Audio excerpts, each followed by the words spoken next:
tadi. Oke? Waktu selanjutnya persilakan.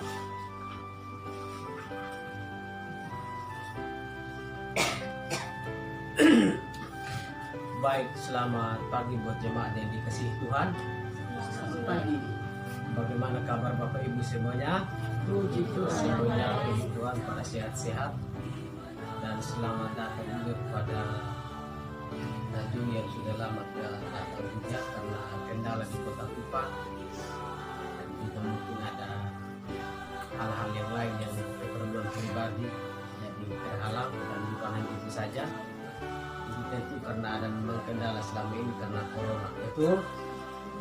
Jadi begitu, selamat pagi buat kita semuanya. Semoga pada pagi hari ini kita datang di tempat ini dengan tujuan yang sungguh-sungguh datang dari hati untuk mau belajar setiap kebenaran firman Tuhan.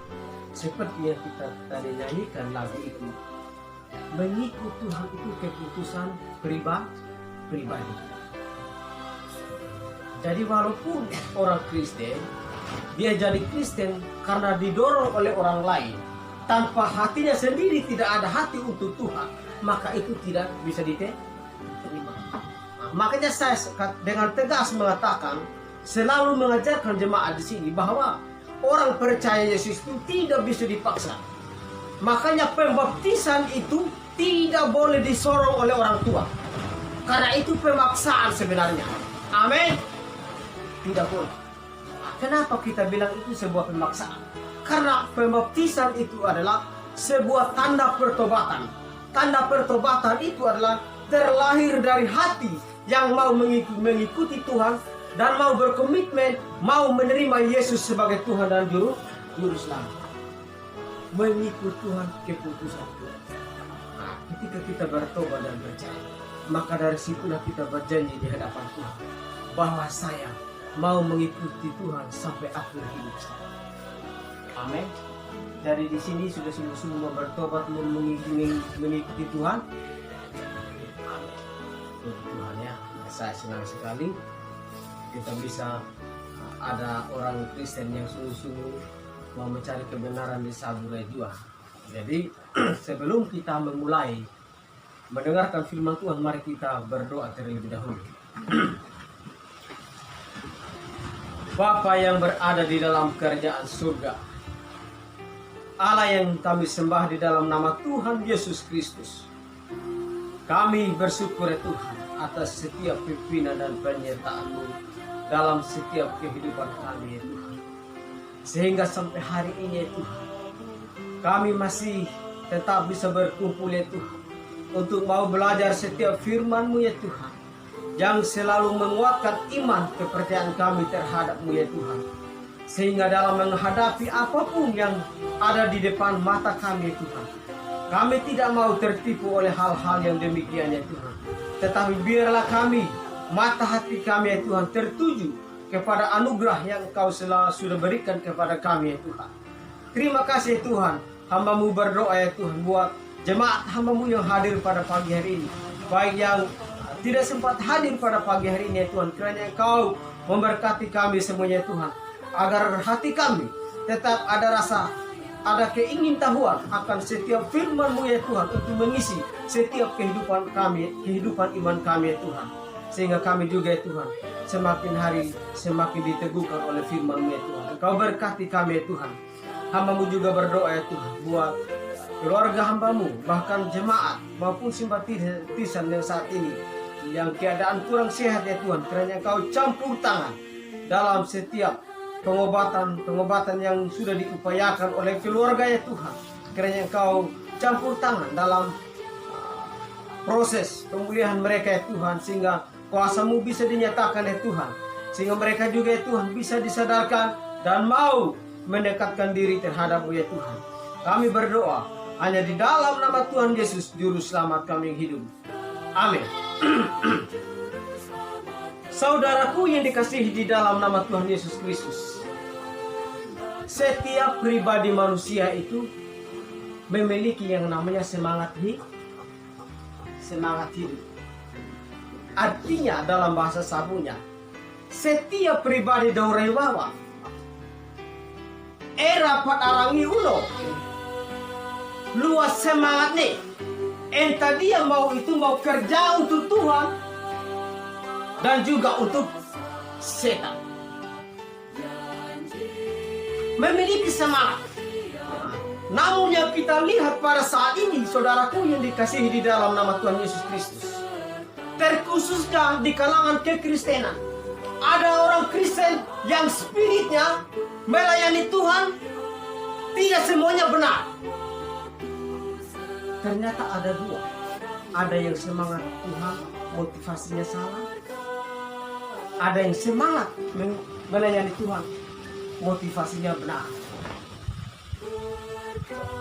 Jadi di dalam kalangan kekristenan ada dua ciri-ciri orang Kristen yang memiliki semangat masing-masing.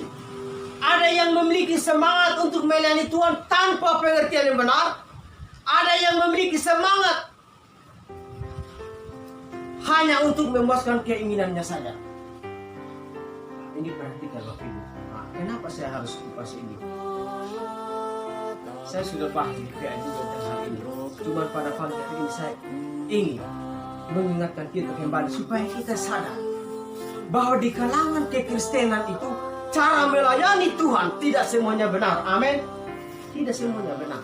Dan kita akan melihat berdasarkan bukti data dari Alkitab absolut yang memberikan jawaban kepada kita setiap umat Kristen bahwa di dalam kekristenan itu tidak semuanya orang Kristen melayani Tuhan dengan secara benar. Tidak semuanya. Makanya kita sekarang untuk mengetahui setiap hamba Tuhan yang seperti itu, kita lihat dari buah-buah mereka saja. Di dalam gereja di mana mereka melayani Tuhan itu seperti apa dan lain-lain sebagainya. Dan mari sebagai dasar kita pada pagi hari ini adalah ayat yang sangat populer. Kita membuka di Roma pasal yang ke-10. Roma pasal yang ke-10 ayat yang pertama. Ayat yang pertama sampai yang ketiga. Roma pasal yang ke-10 Perjanjian Baru ayat pertama hingga ayat yang ketiga. Kita baca secara bersama-sama dalam hitungan yang ketiga. 1, 2, 3. Saudara-saudara, keinginan hatiku dan doaku kepada Tuhan supaya mereka diselamatkan. Sebab aku dapat memberi kesaksian tentang mereka bahwa mereka sungguh-sungguh giat untuk Allah, tetapi tanpa pengertian yang benar. Sebab oleh karena mereka tidak mengenal kebenaran Allah, dan oleh karena mereka berusaha untuk mendirikan kebenaran mereka sendiri, maka mereka tidak takut kepada kebenaran Allah. Jadi Rasul Paulus mengatakan di sini bahwa saudara-saudara, keinginan hatiku dan doaku kepada Tuhan ialah supaya mereka diselamatkan. Jadi tema yang saya berikan kepada kita pada pagi hari ini adalah dua ciri-ciri orang Kristen yang melayani Tuhan. Dua ciri-ciri orang Kristen yang melayani Tuhan, terkhususnya di kalangan kekristenan. Yang pertama, hal yang saya harus jelaskan kepada Bapak Ibu adalah yang pertama adalah kita melihat di ayat yang pertama. Kita melihat ayat pertama, saya baca buat kita semua di sini. Saudara-saudara, keinginan hatiku dan doaku kepada Tuhan ialah supaya mereka diselamatkan. Jadi, ciri-ciri orang Kristen yang pertama yang saya ingin sampaikan kepada kita adalah ciri-ciri orang Kristen yang memiliki semangat melayani Tuhan dengan secara benar. Memiliki semangat yang benar melayani Tuhan. Apa di sini dikatakan sini? Seperti apa yang demikian? Di sini dikatakan ayat 1. Saudara-saudara, keinginan hatiku dan doaku kepada Tuhan ialah supaya mereka diselamatkan. Jadi, cara melayani Tuhan secara benar adalah motivasinya betul-betul dia harus merindukan orang lain diselamatkan. Sehingga Rasul Paulus dikatakan sini, Doaku dan kesaksianku terhadap Tuhan ialah supaya mereka diselamatkan. Motivasi kita itu Bapak Ibu. Ciri-ciri orang Kristen atau hamba Tuhan yang setia kepada Tuhan, ciri-cirinya adalah melayani Tuhan dengan secara benar. Adalah motivasinya harus benar dulu. Artinya apa? Dia harus memprioritaskan jiwa-jiwa yang belum diselamatkan.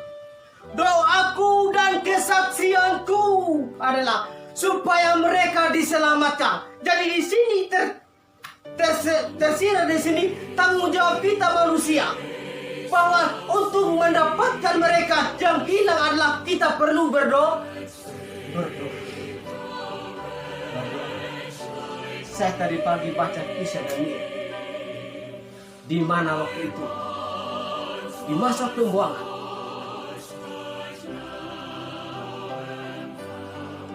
banyak yang menuduh dia. Kenapa? Karena tidak menemukan kesalahan Daniel dari mereka waktu itu di masa pembuangan di Babel. Tidak menemukan, sehingga mereka mencari celah agar mendapat kesalahannya.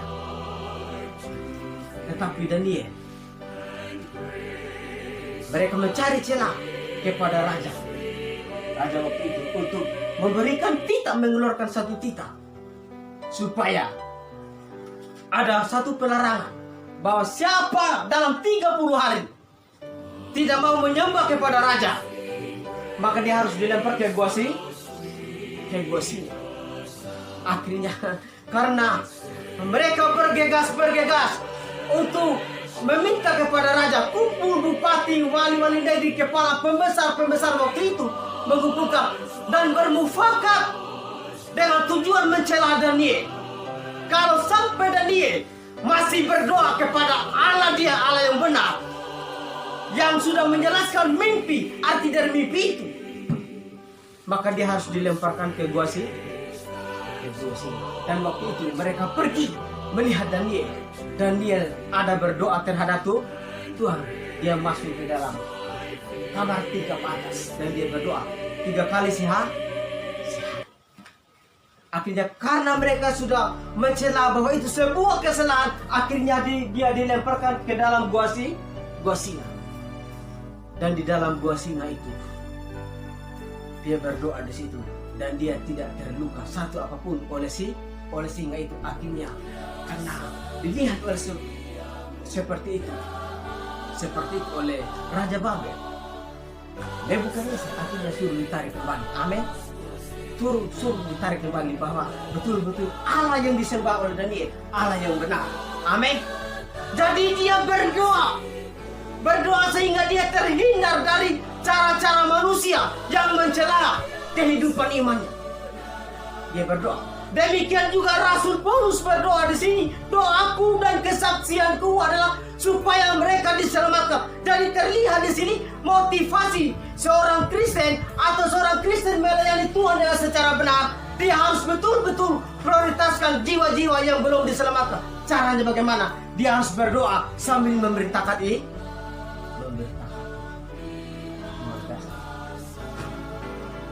Fokus utama seseorang melayani Tuhan itu, dia harus betul-betul memprioritaskan jiwa-jiwa yang sudah hilang, artinya yang belum mengerti kebenaran. Jiwa-jiwa yang belum diselamatkan inilah menurut Petrus di situ yang akan ditelan oleh singa yang mengaum-ngaum. Itu orang yang belum diselamatkan. Lalu bagaimana? Yudas mengatakan di sana. Yudas mengatakan, rampaslah mereka dari api. Artinya apa? Rampas mereka dari api neraka itu. Orang yang belum diselamatkan harus dirampas. Cara kita merampas mereka adalah dengan memberitakan Injil kepada mereka, doa untuk mereka. Makanya kalau ada musuh, kita perlu berdoa. Berdoa sama seperti Daniel. Pagi ini pun saya cerita tentang persoalan yang terjadi di keluarga Elkana dengan Hana. Kita sudah tahu persoalan itu, Bapak Ibu. Elkana mempunyai 2 istri. Penina punya anak tapi Hana tidak Tidak, sehingga penina selalu menyakiti Hana. Tapi Hana walaupun bersedih hati, dia tetap mencurahkan isi hatinya melalui doa kepada Tuhan agar dia mendapatkan anak, yaitu Samuel. Dia tidak berontak. Persoalan berat. Heamu dua. Heamu dua Elkana. Tetapi heamu ngadiru anak, yaitu Hana. Sehingga Imam Eli waktu itu mencurigakan dia bahwa kenapa kamu berdiri di sini seperti orang gila, dia bilang. Karena berdoa Hana waktu itu apa? Hanya bibir saja, tapi tidak kedengaran. Artinya memang suaranya ya. Aku iger Imam Eli waktu mana? Dohu di mana? Atau mau mana? Imam Eli pikir dia mau karena cara berdoa Hana waktu itu apa? Tidak keluar suara. Tapi Tuhan tahu isi hati dia. Karena waktu itu apa namanya lihaunya, waktu itu sudah ditutup kandungannya, artinya bisa operasi nyai. Istilahnya. Tuhan dibilang, saya sangat bersedih hati, Tuhan tolong dibilang, sekiranya engkau mengaruniakan seorang anak buat saya, dan saya berjanji bahwa ketika saya mendapatkan ini, saya akan mempersembahkan kepada Allah untuk melayani Allah. Dan ketika berjalan 1 tahun kemudian, akhirnya kandungan Hana dibukakan sehingga dia bisa mengandung. Lahirlah yang namanya Samuel. Dan ketika sudah melahirkan anak, dia menepati janjinya kepada Imam Eli yang waktu itu menjaga bait Allah dengan anak-anaknya Hofni dan Finehas. Imam Eli berbicara lagi kepadaku, saya sudah mendapatkan dan saya akan menepati janjinya. Anak saya sudah telah disapi. Allah ketahui mana, maka saya akan memberikan sesuai dengan janji saya kepada Tuhan, mau mempersembahkan untuk Tuhan. Itu melalui doa. Jadi di sini terjelas bahwa walaupun saat ini kita sering berdoa banyak orang supaya banyak diselamatkan, kita melihat di kasus ini, cerita ini, Hana ini adalah ada doa yang dijawab jangka pendek dan ada doa kita dijawab jangka panjang. Doa Hana ini tuh ya lumayan lama karena bertahun. Luar biasa. Ada jangka pendek, ada jangka panjang. Jadi saya bilang Bapak Ibu, makanya kita kalau sampai tidak ada berdoa untuk orang yang belum diselamatkan, maka motivasi kita di mana? Terletaknya di mana? Kalau saya Bapak Ibu, saya begitu, betul. Saya rindu keluarga saya bisa mengerti kebenaran supaya mereka diselamatkan. Dan ini bukan cara saya, tetapi saya mau mengikuti cara Tuhan. Cara Tuhan dengan berdoa, bertekun. Doa pribadi boleh, mencurahkan isi hati. Hana itu terseduh supaya dia mendapatkan anak. Tuhan, kasih saya anak. Penina selalu menyakiti saya demikian. Akhirnya dijawab dan dilahirkanlah Samuel dan mempersembahkan untuk melayani Tuhan di bait Allah, dan pengaruhnya sangat besar, luar biasa sekali. Luar biasa. Jadi saya bilang Bapak Ibu, kita perlu berdoa. Motivasi utama kita adalah kita rindu orang lain diselamatkan. Jadi ciri-ciri orang Kristen yang semangat melayani Tuhan dengan secara benar, yang pertama adalah dia harus memprioritaskan jiwa-jiwa. Kita sudah tahu bahwa ketika manusia jatuh ke dalam dosa, manusia tidak bisa lagi menyelesaikan dosanya. Tidak bisa lagi menyelesaikan dosanya dengan usaha dia sendiri. Tidak bisa lagi. Oleh karena itulah Yesus Kristus, Allah Bapa, menjanjikan akan kirim juru selamat untuk menyelesaikan dosa manusia. Kenapa? Karena upah dosa ialah maut. Jadi dosa itu bisa mau rangiti kehidupan dia, tidak bisa dengan cara lain. Akhirnya dia menjanjikan kirim juru selamat yang akan datang untuk meremukkan kepala U. Kita melihat dulu Kejadian pasal 3. Kejadian pasal 3 kita lihat di sini. Kejadian pasal yang ketiga kita lihat di situ. Ayat 15 saya baca buat Bapak Ibu. Kejadian pasal 3 ayat 15 saya baca di situ. Kejadian pasal 3 ayat 15. Ayat 15. Aku akan mengadakan permusuhan antara engkau dan perempuan ini, antara keturunanmu dan keturunannya. Di sini kita perlu garis bawahi di sini. Ada 3 kalimat di sini. Dikatakan aku akan mengadakan permusuhan antara engkau dan perempuan ini, antara keturunanmu dan keturunannya. Di sini dikatakan aku di sini adalah menuju kepada Yesus. Aku akan mengadakan permusuhan antara engkau. Antara siapa? Antara keturunan perempuan dengan iblis. Jadi ini di sini terindikasikan bahwa ini menjanjikan Yesus akan datang menyelesaikan dosa umat manusia, sehingga dia dikatakan sini, aku akan mengadakan permusuhan antara engkau yaitu iblis dan perempuan ini yaitu Hawa. Akan ada permusuhan. Jadi ini terjelas bahwa ini janji Allah akan keselamatan untuk umat manusia, untuk menyelesaikan dosa, untuk mengalahkan maut. Inilah janji juru selamat yang akan datang. Luar biasa Bapak Ibu. Jadi motivasi Tuhan juga terlihat di sini. Motivasi utama Tuhan ketika manusia jatuh ke dalam dosa, dia ingin manusia diselamatkan. Kita buka lagi di 1 Timotius pasal yang kedua. 1 Timotius pasal yang kedua. Ayat yang ketiga saya baca buat kita. 1 Timotius pasal 2 ayat yang ketiga dan keempat. Itulah yang baik dan yang berkenan kepada Allah juru selamat kita, yang menghendaki supaya semua orang diselamatkan dan memperoleh pengetahuan akan kebenaran. Karena Allah itu Esa, dan Esa pula dia yang menjadi pengantara antara Allah dan manusia, yaitu manusia Kristus Yesus yang telah menyerahkan dirinya sebagai tebusan bagi semua orang. Itu kesaksian pada waktu yang ditentukannya. Jadi di sini Alkitab menjelaskan bahwa itulah kehendak utama Allah, terutama seperti di Kejadian pasal 3. Motivasi Tuhan yang murni adalah dia memprioritaskan jiwa-jiwa yang terutama kepada keselamatan. Jadi sejak Adam dan Hawa jatuh ke dalam dosa, mereka sudah tidak bisa apa-apa. Oleh karena itu Tuhan segera menjanjikan kirim juru selamat untuk menyelesaikan dosa manusia.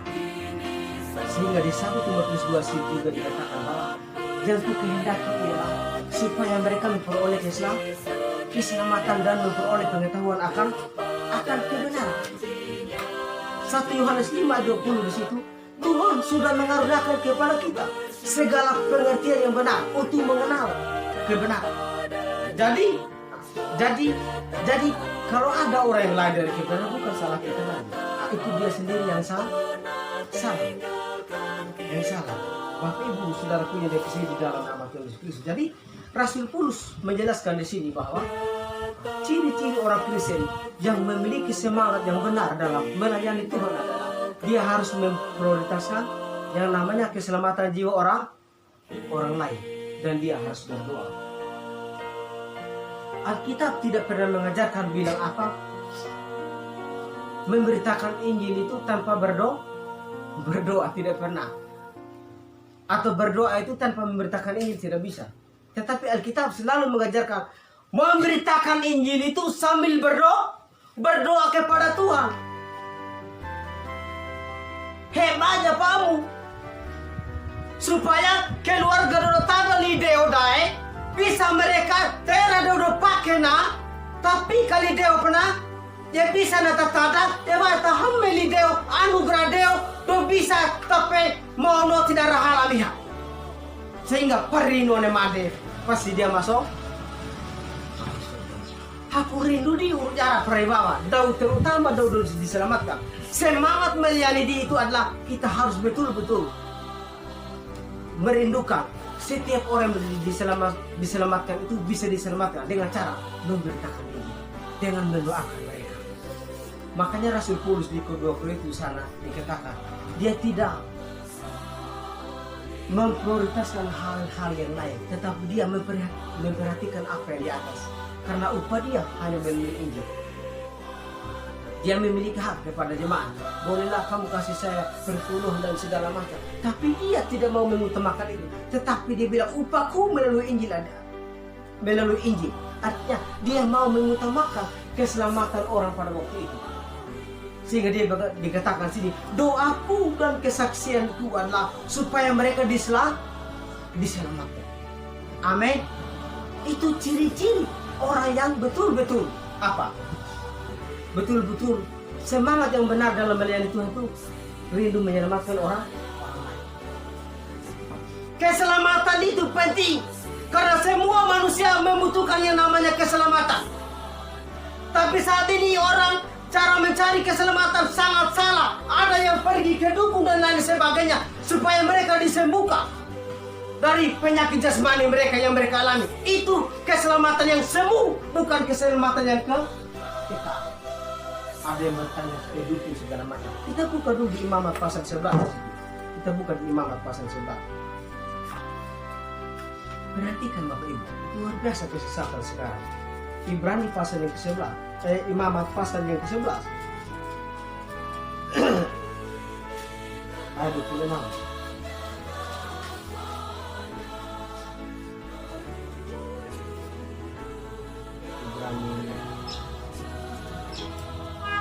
Yang lima berkata itu Ibrani pasal Imamat pasal 11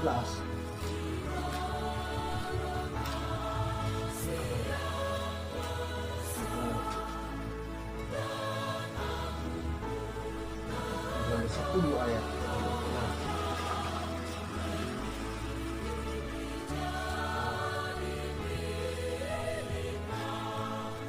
Imamat pasal Imamat pasal 20, sorry. Ayat 6. Imamat pasal yang 20. Sorry. Imamat pasal yang 20. Ayat yang ke-6, saya baca ya. Orang yang berpaling kepada arwah atau kepada roh-roh peramal, yakni yang berzina dengan bertanya kepada mereka, aku sendiri akan menentang orang itu dan melenyapkan dia dari tengah-tengah bangsanya. Jadi saudaraku yang dikasihi di dalam nama Tuhan Yesus Kristus, sekarang banyak orang Kristen sendiri yang berusaha mencari keselamatan yang semu.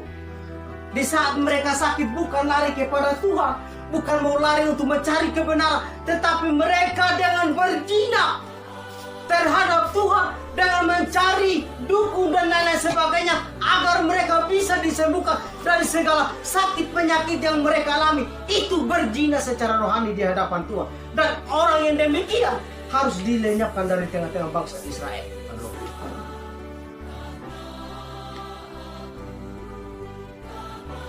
Sakit sedikit mereka berusaha, dia bilang, heleo kedua ya, dia bilang, urat saya ini maksudnya apa? Dia bilang, oh huruf M, oh kamu akan begini. Dan itu namanya peramal. Sok tahu.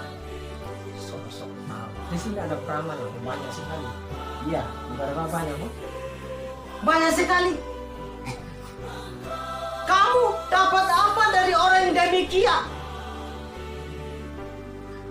Tidak dapat apa-apa. Itu hanya kuasa setan yang menyembuhkan mereka kalau sampai mereka masih percaya kepada dukun-dukun dan peramal-peramal seperti itu. Itu bukan keselamatan yang kekal. Dan orang itu nanti dia akan menerima setiap konsekuensi yang dia cari. Luar biasa. Siapa di sini masih percaya dukun? Kalau masih percaya dukun orang-orang seperti sini, hati-hati, Tuhan pasti lenyapkan Anda nanti. Amin. Hebat apa yang mau remaja hari. Di sini kita coba kita baca ulang dulu di sini apa di sini bilang apa? 20 ayat 6 saya baca di sini bilang orang yang berpaling kepada arwah atau kepada roh-roh peramal, yakni yang berzina dengan bertanya kepada mereka, aku sendiri akan menentang orang itu dan melenyapkan dia dari tengah-tengah bangsa. Jadi orang itu berzina sebenarnya. Anak kamu itu bukan doku, tetapi Tuhan Yesus. Kamu tidak akan mendapatkan keselamatan yang kekal selain kamu percaya kepada Yesus sebagai Tuhan dan Juru Selamat. Berzina. Arwah orang mati itu tidak ada lagi. Menurut Ayub pasal 7 di situ dia sudah hilang. Tempat tinggalnya dia pun sendiri tidak akan kenal dia lagi. Kenapa kamu sekarang bertanya kepada arwah-arwah, Hemadomade dan lain-lain sebagainya? Itu berzina secara rohani. Bertapa segala macam. Nenek beta punya nenek nanti kalau beta berdoa kepada Allah nanti beta dapat berkat di bulan-bulan tertentu. Baru apa? Kalau istilah orang sabu itu baru makanya waktu itu dulu saya kecil dulu itu kalau ada kenal-kenal saya juga ajak di sini dulu di kuburan di sini karena saya berharap tuh supaya bisa dapat berkat dari beta punya bayi lebih. Ini kemunafikan semua. Ini kesesatan dalam pola pikir. Mindsetnya tidak benar ini. Kenapa bisa begitu? Karena tidak diajarkan dalam gereja itu, ajarkan dengan wali. Sehingga mereka tidak tahu keselamatan yang harus dicari itu seperti apa. Apakah itu ada di dalam duku atau dalam peramal? Kan tidak. Tuhan bilang, saya akan menentang orang itu. Dan orang itu harus dilenyapkan. Kalau ada di tengah bangsa Israel itu dilenyapkan. Karena itu berzina secara rohani. Nah, jadi ciri-ciri orang Kristen yang memiliki semangat yang benar dalam melayani Tuhan adalah yang pertama tadi adalah dia harus memprioritaskan jiwa. Kerinduan dia itu adalah kepada jiwa-jiwa yang hilang, bukan kepada kesembuhan secara jasmani, bukan itu. Jadi begitu Bapak Ibu. Ciri-ciri yang kedua adalah poin yang kedua adalah kita melihat di ayat yang kedua 3. Perhatikan Roma 10 di situ ditetapkan. Roma 10 ayat yang ketiga. Roma yang ke-10 ayat 2 dan ke-3. Saya baca di sini buat Bapak Ibu. Sebab aku dapat memberi kesaksian tentang mereka bahwa mereka sungguh-sungguh giat untuk Allah, tetapi tanpa pengertian yang benar. Sebab oleh karena mereka tidak mengenal kebenaran Allah dan oleh karena mereka berusaha untuk mendirikan kebenaran mereka sendiri, maka mereka tidak takluk kepada kebenaran Allah. Jadi poin yang kedua dari ciri-ciri orang Kristen yang memiliki semangat yang salah dalam melayani Tuhan adalah yang kedua adalah mereka semangat melayani yang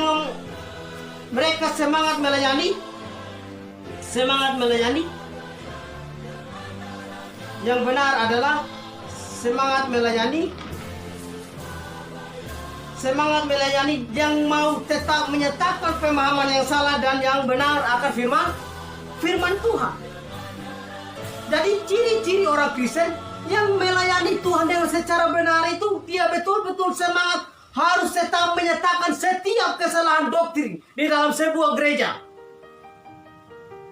Sehingga Rasul Paulus dikatakan apa? Sebab aku dapat memberi kesaksian tentang mereka bahwa mereka sungguh-sungguh giat untuk Allah, tetapi tanpa pengertian yang benar. Kenapa harus dinyatakan kesalahan? Karena ada orang Kristen yang melayani Tuhan tidak memiliki pengertian yang benar. Dan itu harus dinyatakan melalui Rasul Paulus. Harus dinyatakan. Dan bukan hanya itu saja, fungsi Alkitab sudah jelas. Di 2 Timotius pasal yang ketiga 16 di situ, segala tulisan yang diilhamkan Allah memang bermanfaat untuk mengajar, mendidik orang di dalam kebenaran, menyatakan kesalahan, memperbaiki kelakuan. Jadi itu perlu dinyatakan. terutama yang waktu dinyatakan kepada orang Yahudi bahwa yang kalian tidak mau percaya Yesus itu sebuah kesalahan. Menyatakan kesalahan. Jadi kalau ada orang yang berzina dalam sebuah gereja, dia harus ditegur secara pertama. Prosedur Alkitab dengan jelas Matius 18 di situ menyatakan tegur secara empat mata. Kalau dia tidak mau mengaku salahnya, mengakui salahnya kepada orang yang menegurnya, terutama gembalanya, maka dipanggil ke dosa saksi. Kalau dia masih melawan, maka hari Minggunya ketiga kalinya dia harus maju ke depan mengaku salah di hadapan dia.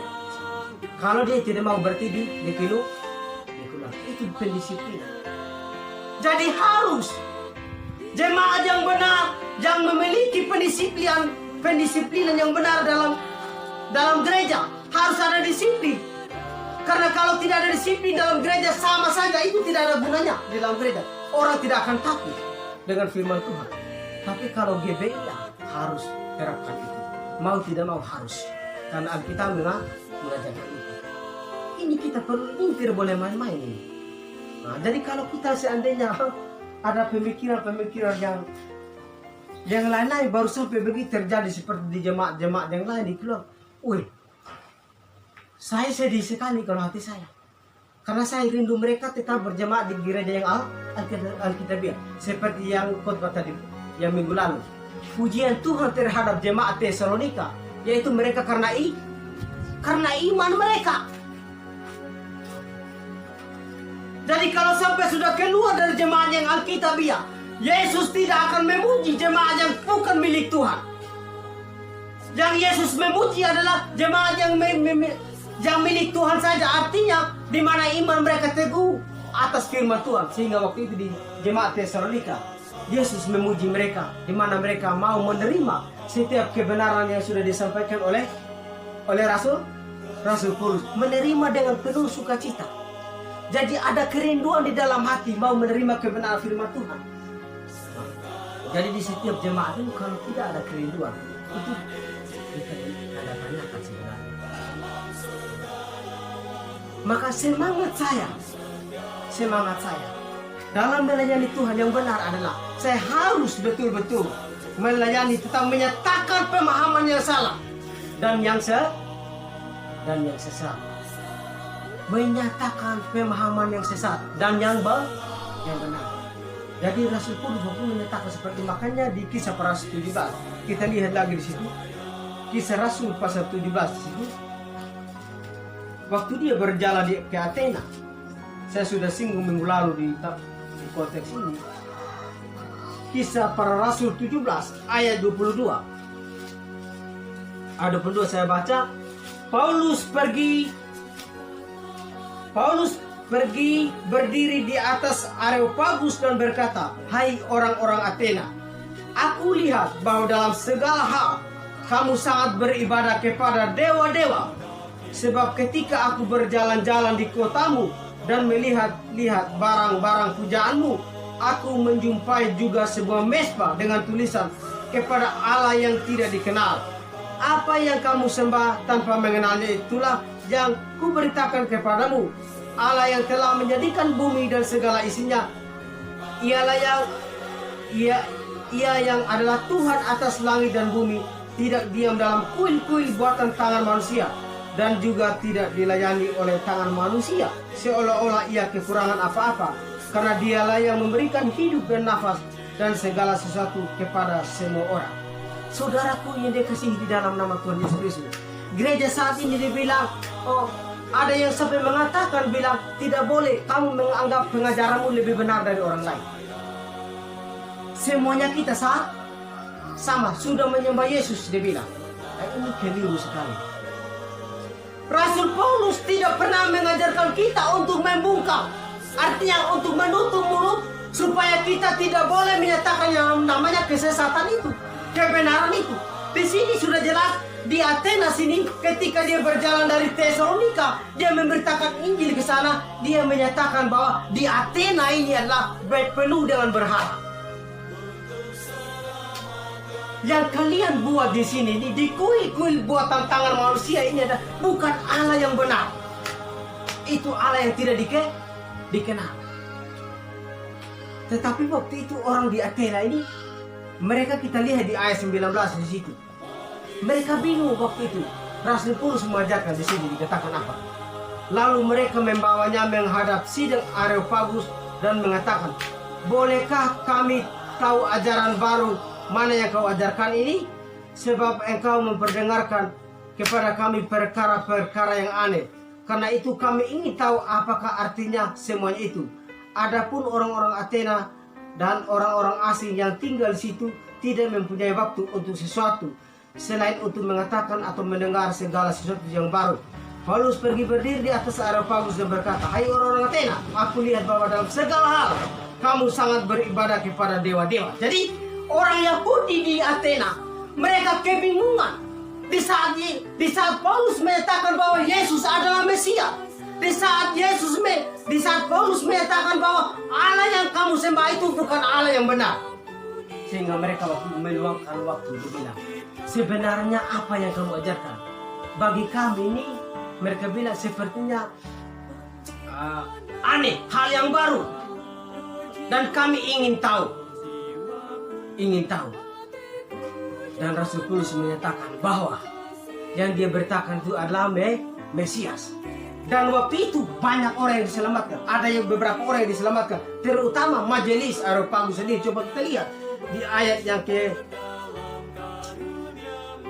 yang ke-34. Saya baca di situ Kisah Para Rasul 17 ayat 34. Di sini saya baca, tetapi beberapa orang laki-laki menggabungkan diri dengan dia dan menjadi percaya. Di antaranya juga Dionysius, anggota majelis Areopagus, dan seorang perempuan bernama Damaris, dan juga orang-orang lain bersama-sama dengan mereka. Jadi di sini ada orang yang diselamatkan. Jadi kita bisa mendapatkan pelajaran di setiap tempat itu. Tidak selalunya banyak orang yang cinta Tuhan. Tidak semua di sebuah tempat itu ada yang suka dengan firman Tuhan. Makanya di sini hanya beberapa orang diselamatkan, terutamanya majelis Areopagus menggabungkan diri, mau menerima Yesus sebagai Tuhan dan Juru Selamat. Makanya kalau disambut begini, makanya kami berprinsip pada Alkitab, tamuku yang ingin memberitakan ini, dan disambut tidak ada yang mau menerima ajaran yang benar.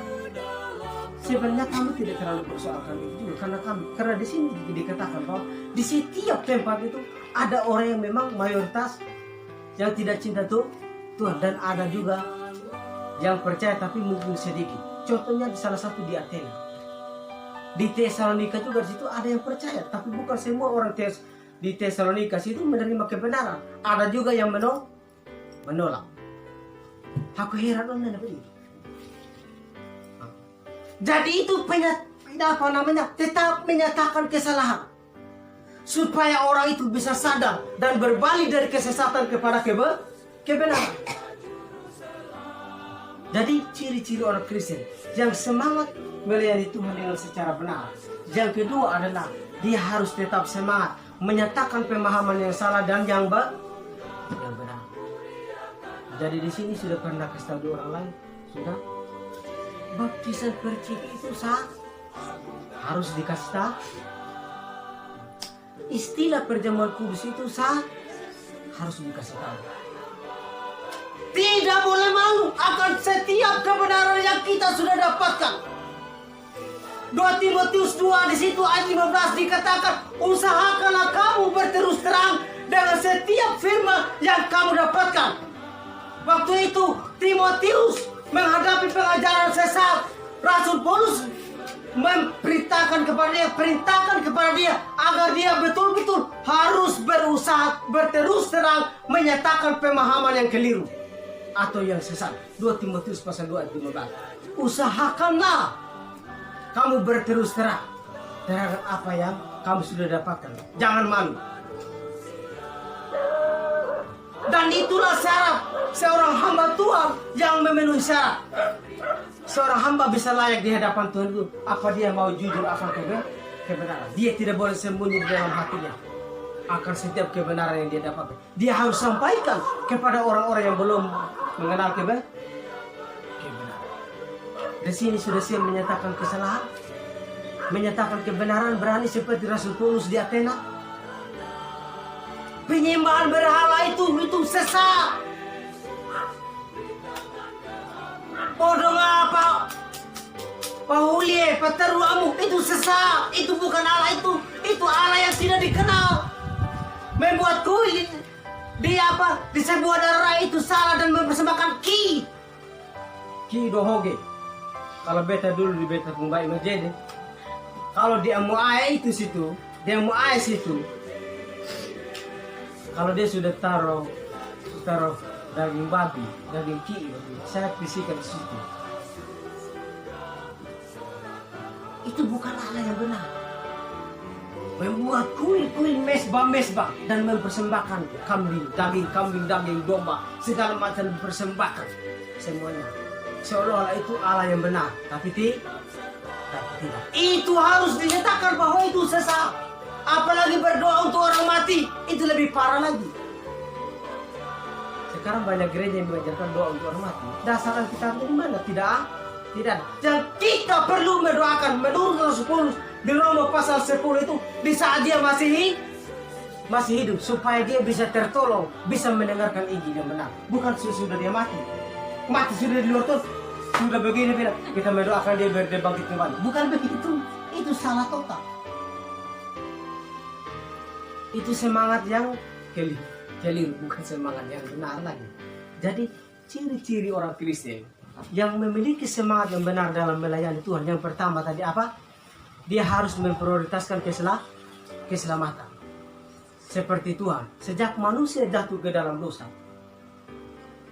dia tahu bahwa manusia tidak bisa lagi menyelesaikan dosanya, sehingga dia menjanjikan kirim juru selamat untuk menanggung dosa seluruh manusia, sehingga setiap orang yang mau bertobat dan percaya, dia bisa diselamatkan. Bukan dengan perbuatan baik, bukan dengan dibaptis dari sejak kecil, bukan karena minum perjamuan kudus, bukan, tetapi hanya dengan bertobat sungguh-sungguh, mengaku salah di hadapan Tuhan, bahwa saya manusia yang berdosa, yang seharusnya dihukum di dalam neraka.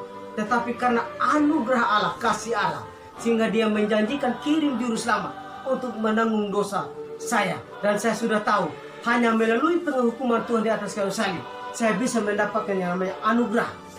Dan hati saya sekarang sudah tahu, hati saya mau terbuka untuk mau menerima setiap anugerah keselamatan yang diberikan oleh Tuhan. Amin. Jadi caranya menarik. Ada tulah di gereja rediki, ada tulah di Kristen rediki, tapi karena bertobat dari tidak halah, mengaku jatah daudot jaga halah, pantas lula surga.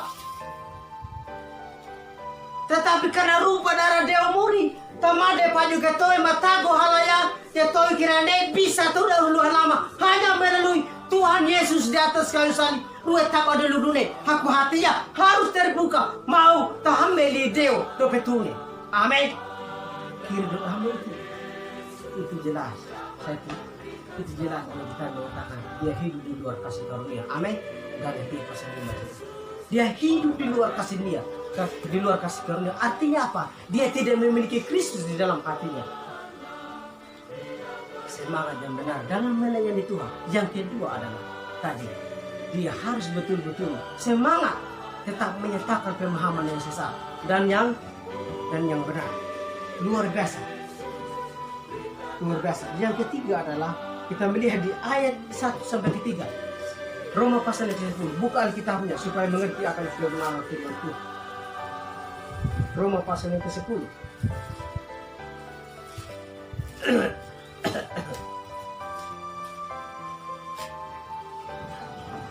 Roma pasal 10 ayat 1 sampai yang ketiga. Sudah dapat? Roma pasal yang ke-10 ayat yang pertama hingga ayat yang ketiga. Saya baca. Saudara-saudara, keinginan hatiku dan doaku kepada Tuhan ialah supaya mereka diselamatkan. Sebab aku dapat memberi kesaksian tentang mereka bahwa mereka sungguh-sungguh giat untuk Allah, tetapi tanpa pengertian yang benar. Sebab oleh karena mereka tidak mengenal kebenaran Allah, dan oleh karena mereka berusaha untuk mendirikan kebenaran mereka sendiri, maka mereka tidak takluk kepada kebenaran Allah. Jadi semangat, ciri-ciri orang Kristen yang memiliki semangat yang benar dalam melayani. Yang ketiga adalah semangat melayani yang mau tetap mempertahankan iman yang dibangun atas doktrin yang benar atau pemahaman yang benar. Mempertahankan. Di sini dikatakan bahwa di sini apa? Sebab aku dapat memberi kesaksian tentang mereka bahwa mereka sungguh-sungguh giat untuk Allah, tetapi tanpa pengertian yang benar. Sebab oleh karena mereka tidak mengenal kebenaran Allah, dan oleh karena mereka berusaha untuk mendirikan kebenaran mereka sendiri, maka mereka tidak takluk kepada kebenaran. Jadi waktu itu ada orang Yahudi yang memiliki pengertian yang benar. Mereka semangat melayani Tuhan, tetapi tidak memiliki pengetahuan yang benar. Tapi Rasul Paulus waktu itu dia tetap semangat untuk mempertahankan mempertahankan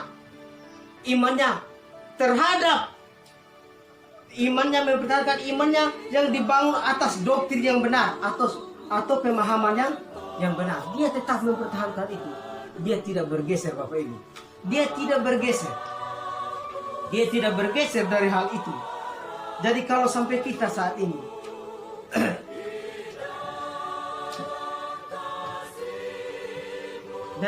kalau sampai saat ini kita tidak mau mempertahankan, itu sangat keliru sebenarnya menurut Rasul Paulus di sini.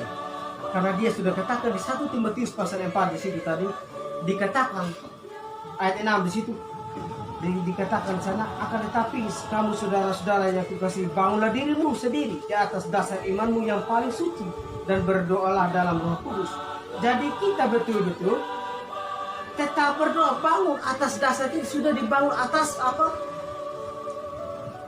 Dasar iman yang paling suci, yaitu Alkitab. Kita ini sudah bangun semangat kita ini atas pengertian yang benar, terutama di atas dasar kitab suci. Sudah dibangun di situ. 1 Timotius pasal 4 6 di situ tadi, awasilah dirimu. Awasilah dirimu di situ dikatakan. Coba kita lihat dulu. Saya buka di situ saja, biar Bapak Ibu simak saja. 1 Timotius pasal 4 ayat 6 di situ, ayat 16 di situ dikatakan di situ, awasilah dirimu sendiri dan awasilah ajaranmu, bertekunlah dalam semuanya itu, karena dengan berbuat demikian engkau akan menyelamatkan dirimu dan semua orang yang mendengar engkau. Apa maksudnya di sini? Awasilah dirimu. Jadi setiap orang yang semangat, yang benar dalam melayani Tuhan adalah dia harus awasi dirinya, mempertahankan imannya, jaga dirinya dia dulu, supaya dia jangan tergoda oleh hal-hal dunia. Awasilah dirimu sendiri dan awasilah ajaranmu. Harus dijaga ajarannya, mempertahankan iman yang benar, karena tidak menutup kemungkinan kita bisa lari dari kebenaran.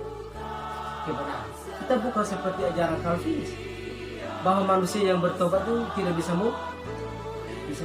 Awasi, jaga dirimu, supaya apa sih dikatakan? Supaya apa? Karena dengan berbuat demikian kau akan menyelamatkan dirimu. Maksudnya apa? Kalau dia tetap setia di dalam iman yang benar, maka dia tidak akan murtad, dan dia tetap akan memperoleh dengan namanya keselamatan. Dan orang yang mendengar itu pun pasti diselamatkan. Makanya di sini jelas, kalau orang yang tidak lahir baru itu memberitakan Injil, dan orang itu sendiri tidak benar di hadapan Tuhan, maka orang yang mendengar pun tidak mungkin diselamatkan. Amin. Tidak mungkin. Ini salah satu ayat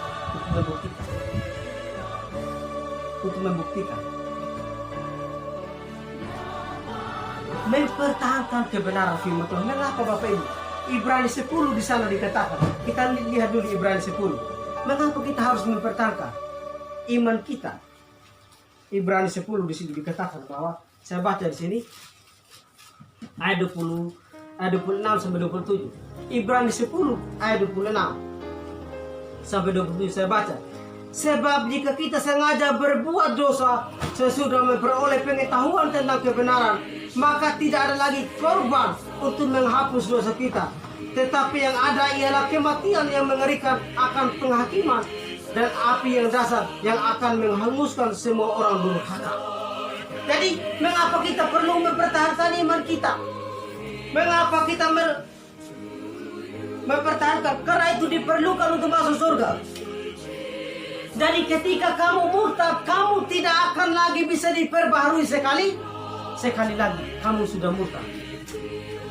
Dan di sini dikatakan orang yang meninggalkan imannya, sini dikatakan apa? Tetapi mari ayat 26 di sini dikatakan sebab jika kita sengaja berbuat dosa sesudah memperoleh pengetahuan tentang kebenaran, maka tidak ada lagi korban untuk menghapus dosa.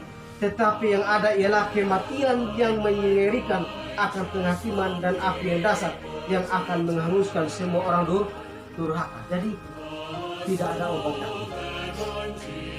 Makanya saya katakan bahwa pemahaman Calvini sudah menentang firman Tuhan. Mereka bilang yang dikatakan doktrin Osat, sekali selamat tetap selamat. Artinya ketika orang itu diselamatkan, maka dia tidak mungkin lagi murtad. Alkitab membantah hal ini, bahwa orang yang sudah diselamatkan, dia masih bisa murtad. Kita lihat di Ibrani situ. Ibrani 6 ayat 3 sampai 5 saya baca. Sebab mereka yang pernah diterangi hatinya, dan yang pernah mengecap karunia surgawi, dan yang pernah mendapat bagian dalam Roh Kudus, dan yang mengecap firman yang baik dari Allah, dan karunia-karunia dunia yang akan datang, namun yang murtad lagi tidak mungkin dibaharui sekali lagi, sehingga lagi sedemikian hingga mereka bertobat, sebab mereka menyalibkan lagi anak-anak Allah bagi diri mereka dan menghinanya di muka umum. Jadi ada kemurtadan Bapak Ibu. Jadi di saat orang itu bertobat dan percaya, maka saat itu dihitung satu kali bahwa Yesus sudah pernah menanggung dosa. Artinya sudah satu kali tersalib buat pribadinya sendiri. Dan dia di saat dia bertobat, namun ketika dia meninggalkan imannya dan lari kepada pengajaran yang sesat, maka dia sama saja, baru dia kembali lagi kepada ajaran yang benar. Namun bertobat kembali kepada Tuhan, maka itu tidak bisa lagi. Kenapa? Karena dia sama saja, dia mau menyalibkan Yesus yang dua kali. Yesus hanya mati satu kali. Jadi kini bertobat di hetaka, pasungguh-sungguh pada Deo. Hetaka didetak tidak ajaran wala. Pahala beri hetaka mare. Bisa lo kau terperbaiki sekali lagi. Kenapa? Karena sama saja itu menginjak-injak darah anak berjalan. Itu tidak bisa lagi. Itu murtad. Kemurtadan. Murtad. Itu sudah jelas murtad di situ. Murtad. Ibrani 10 ayat 28 saya baca di situ. Saya baca di sini. Di situ lagi ayat 28. Ibrani 10 ayat 28 di situ dikatakan, jika ada orang yang menolak hukum Musa dihukum mati tanpa belas kasih.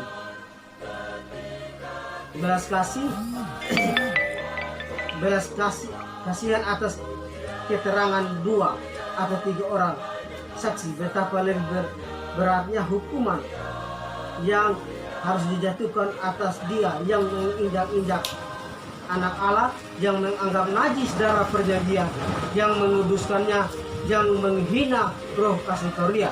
Sebab kita mengenal dia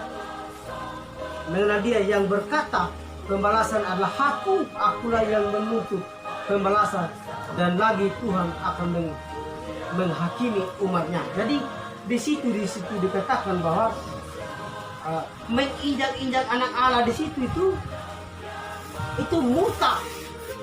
Murtad sebenarnya ayat 35 di situ.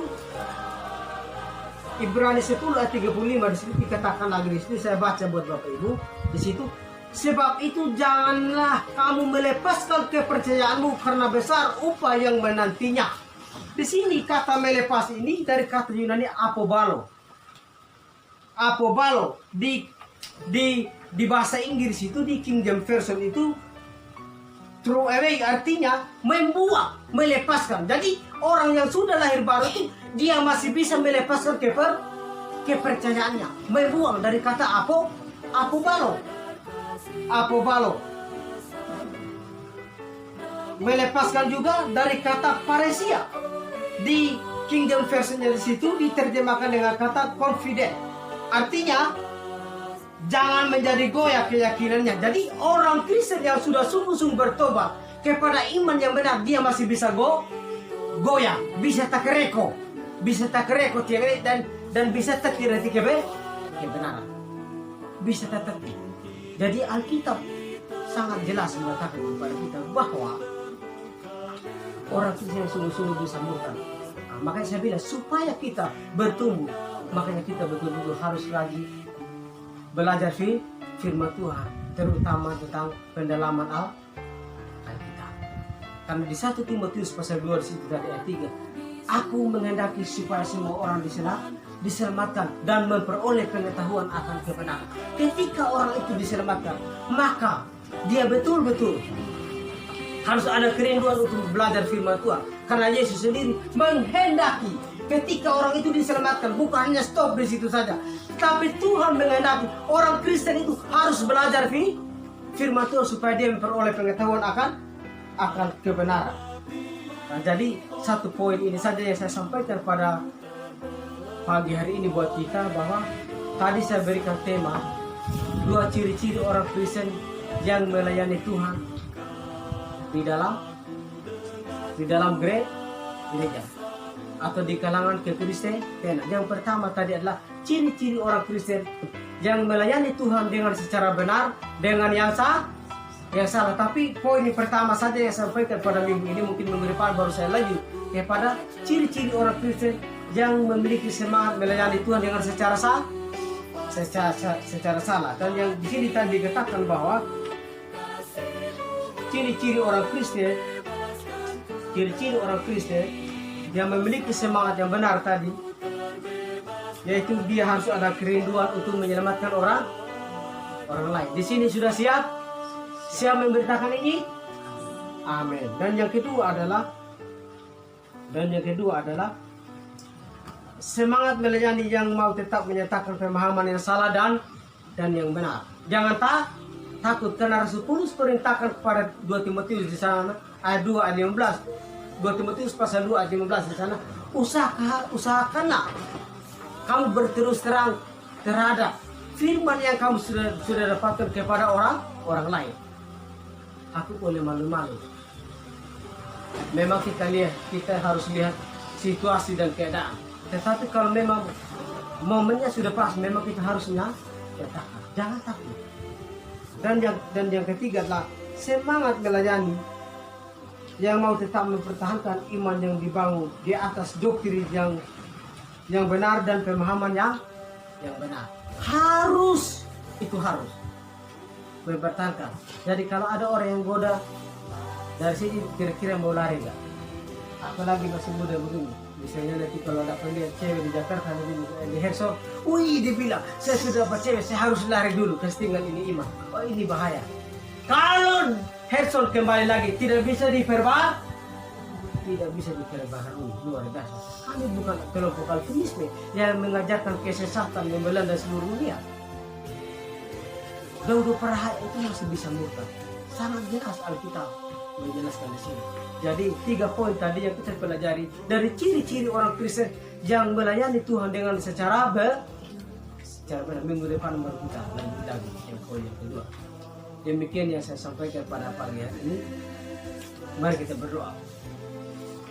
Bapa yang berada di dalam kerajaan surga, kami bersyukur ya Tuhan pada pagi hari ini Tuhan, atas setiap firman yang sudah kami dapatkan dari kebenaran firman-Mu. Kami bisa mengerti kebenaran firman-Mu bahwa di dalam kalangan kekristenan penuh dengan orang Kristen yang tidak lahir baru, sehingga mereka dalam melayani Tuhan bukan motivasi yang benar ya Tuhan, hanya motivasi yang salah ya Tuhan. Oleh sebab itu ya Tuhan, pakai kami jemaat yang ada di tempat ini ya Tuhan, untuk kita mengkumandangkan kebenaran firman ya Tuhan, agar jiwa-jiwa yang belum diselamatkan ya Tuhan bisa mengerti kebenaran firman-Mu dan mau membuka hati untuk mau menerima setiap kebenaran firman ya Tuhan. Terima kasih ya Tuhan, Engkau berkati setiap kehidupan kami yang hadir pada pagi hari ini ya Tuhan, agar setiap firman yang kami sudah dengarkan ya Tuhan tidak berlewat begitu saja ya Tuhan, biarlah tertanam di dalam hati kami, dan kami mau melakukan dalam setiap kehidupan kami Tuhan. Kami tidak tahu apa yang akan terjadi ke depannya Tuhan. Hamba memohon, minta pertolongan-Mu ya Tuhan untuk jemaat hamba-Mu di tempat ini ya Tuhan, agar Engkau tetap menuntun mereka sehingga mereka tetap setia di dalam kebenaran firman-Mu ya Tuhan, sehingga kapanpun mereka mati ya Tuhan, kami pasti masuk surga bersama-sama dengan Engkau ya Tuhan. Engkau berkati kami ya Tuhan. Sebentar lagi kami akan berpisah satu sama lain, dan Engkau memberkati kami, menuntun kami sehingga kami tiba bisa dengan selamat, bisa berkumpul bersama-sama dengan keluarga kami yang ada di rumah ya Tuhan. Kami berdoa hanya dalam nama Tuhan Yesus Juru Selamat kami hidup. Amin.